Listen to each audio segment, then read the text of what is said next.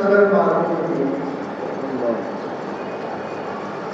پھر پتہ چلے گا کہ یہ کتنی نعمت ہے اللہ تعالیٰ۔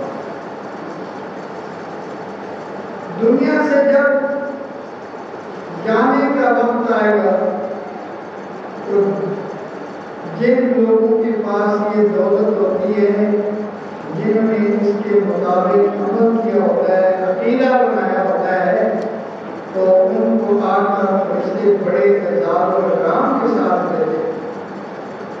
ان کے لیے کوئی بشارت ہے، فَأَمَّا إِن كَانَ مِنَ الْمُقَرَّبِينَ فَرَوْحٌ وَرَيْحَانٌ وَجَنَّتُ نَعِيمٍ وَأَمَّا إِن كَانَ مِنْ أَصْحَابِ الْيَمِينِ فَسَلَامٌ لَكَ مِنْ أَصْحَابِ الْيَمِينِ۔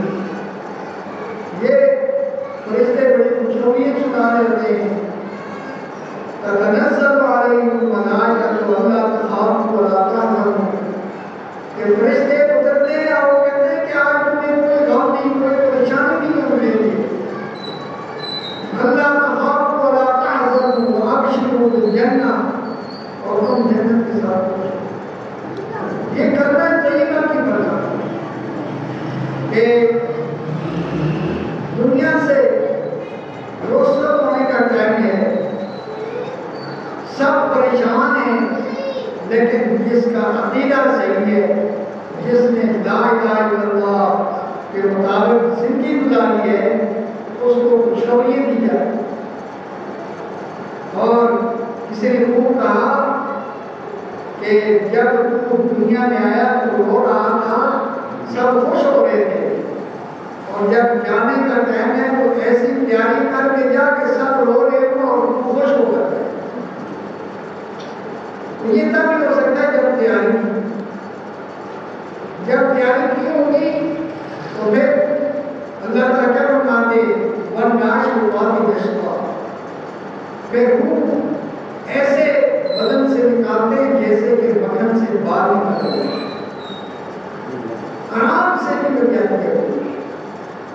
اور اگر عقیدہ نہیں صحیح اور اعمال ٹھیک نہیں ہیں تو پھر پتہ ہے روح ایسے نکلتی ہے جیسے کہ بیری کے کانوں کے اوپر ریشم کا کپڑا ڈالا ہوا ہو اور اس کو کھینچا جائے تو تار تار ہو جاتا ہے۔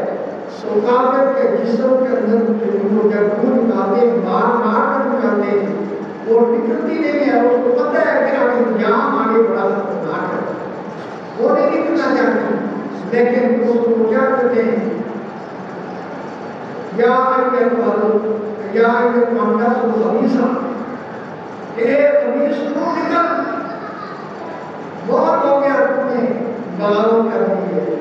لیکن ادھر پہ یہ کیا کہا جاتا ہے یا النفس المطمئنہ ارجعی الی ربک راضیۃ مرضیہ، کہ اے مطمئن نفس اپنے رب کی طرف لوٹ جا، خوش ہو کر اور رب تیرے سے خوش ہو، تو رب سے راضی، رب تیرے سے راضی، فَادْخُلِي فِی عِبَادِی وَادْخُلِی جَنَّتِی، اللہ تعالیٰ کی طرف سے حکم ہوتا ہے کہ میرے بندوں میں داخل ہو جائے، میری جنت میں داخل ہو۔ تو میں آج جو آپ کے سامنے جو بیان کرنا چاہتا ہوں وہ کرنا طیبہ، یہ اللہ پاک کا انمول جو ہے، یہ نعمت ہے اللہ پاک کی، اس کی کوئی قیمت نہیں ہے، پوری دنیا کی اگر ہم اکٹھی کر لیں تو اس کی قیمت نہیں کر سکتے۔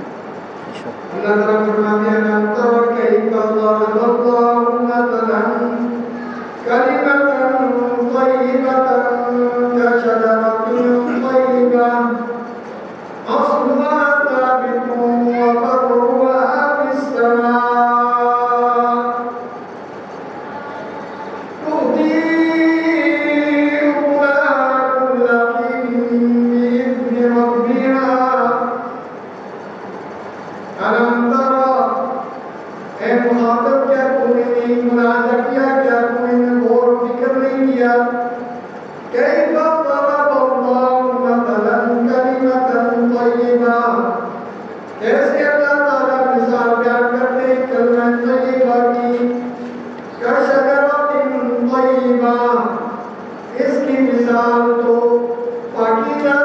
کی طرح ہے. اصلها ثابت وفرعها في السماء. اس کی جڑیں زمین کے اندر مضبوط ہیں اور اس کی شاخیں آسمان میں پھیلی ہوئی ہیں. تؤتی اکلها كل حين بإذن ربها. اور وہ اپنا پھل لاتا ہے ہر وقت اللہ کے حکم سے. اب یہاں کلمہ طیبہ کو شجرہ طیبہ سے تشبیہ دی. شجرہ طیبہ ایک وصف کا بیان ہے کہ بڑا عمدہ درخت ہے. یہ کلمہ بھی پاکیزہ ہے اور جس کے ساتھ تشبیہ دی گئی ہے وہ بھی طیبہ ہے، وہ بھی عمدہ ہے. اور پھر ایسا درخت ہے جس کی جڑیں زمین کے اندر مضبوط ہے. آپ کو معلوم ہے کہ جب درخت کی جڑیں مضبوط ہوں تو پھر وہ درخت آپ اندازہ لگائیں کہ کتنا پھلدار ہوگا، کتنا وہ بڑھے گا. فرمایا کہ اس کی جڑیں جو ہیں وہ زمین کے اندر ہیں، کے واسطے ہیں، اور اس کی شاخیں جو ہیں وہ آسمان کے بلندی کے اندر ہے. اور اس کا پھل جو ہے وہ آپ کے وقت پہ وہ پھل دیتا ہے. آپ کے وقت پہ پھل دینے کا مطلب تو یہ ہے، ایک تو یہ ہے کہ وہ اس کا پھل ہر وقت مل جاتا ہے اور اس سے مراد موجودہ درخت ہے. کھجور ایک ایسا درخت ہے کہ اس کا پھل تو باقی درختوں کی طرح اپنے ٹائم پہ ہی ہوتا ہے، لیکن یہ پھل جو ہے نا ایک موسم سے لے کر دوسرے موسم تک مارکیٹ میں کسی نہ کسی ضرور ختم نہیں ہوتا، کیونکہ اللہ پاک نے اس کو شجرہ طیبہ فرمایا ہے. اور پھر یہ ایسا درخت ہے کہ پت جھڑ کے موسم میں، خزاں کے موسم میں اس کے پتے بھی ہیں. اور پھر اس کی ہر چیز یہ کارآمد ہے. اس کے پتے بھی کارآمد، اس کی شاخیں بھی کارآمد، اس کا تنا بھی کارآمد، سب کچھ اس کا.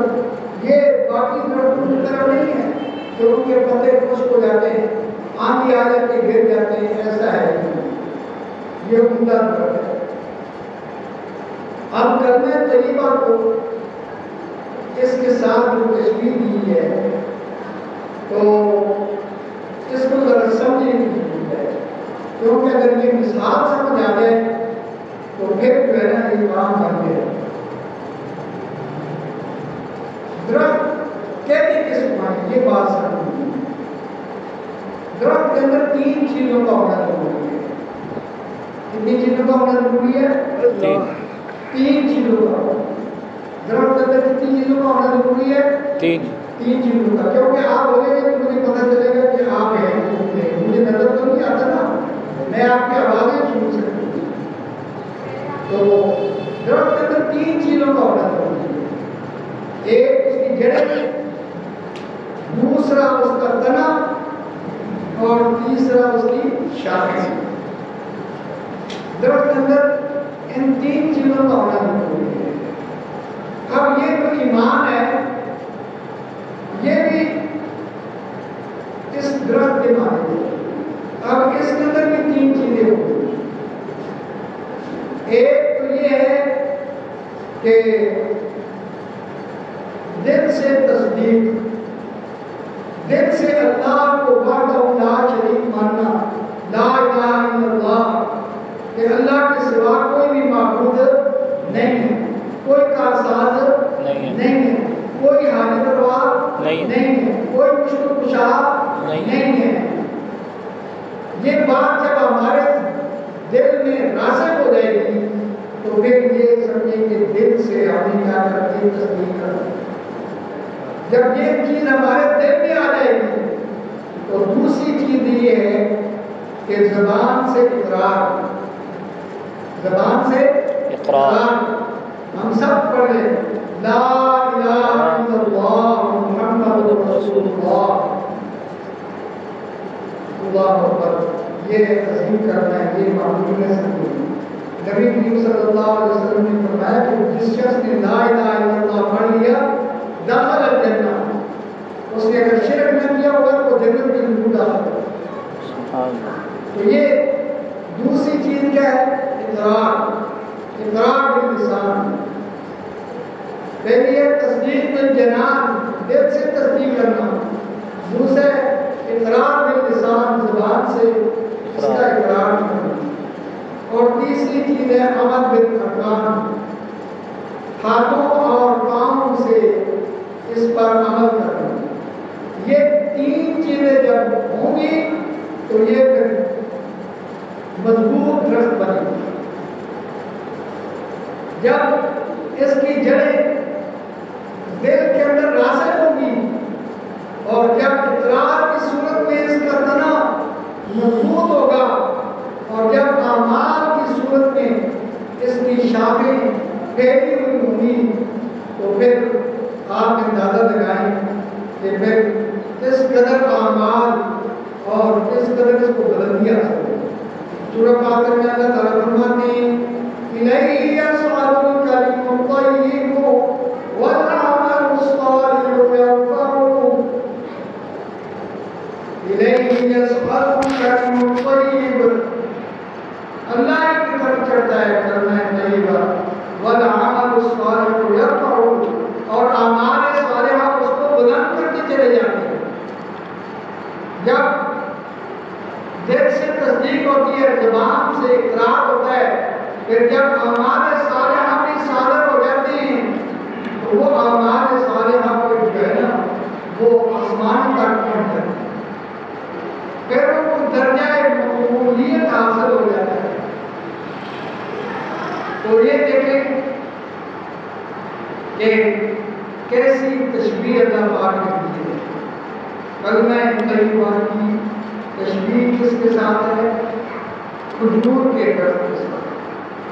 کھجور کا درخت بڑا عمدہ ہے اور اس کے اندر بھی تین چیزیں ہیں، جڑیں، تنا ہے اور شاخیں، اور یہاں بھی فرمایا کہ ایمان کے لیے بھی، اس کلمہ کے لیے بھی دل سے تصدیق اور زبان سے اقرار اور پھر اعضاء سے اعمال کا کرنا، یہ اس کو مضبوط کر رہا ہے۔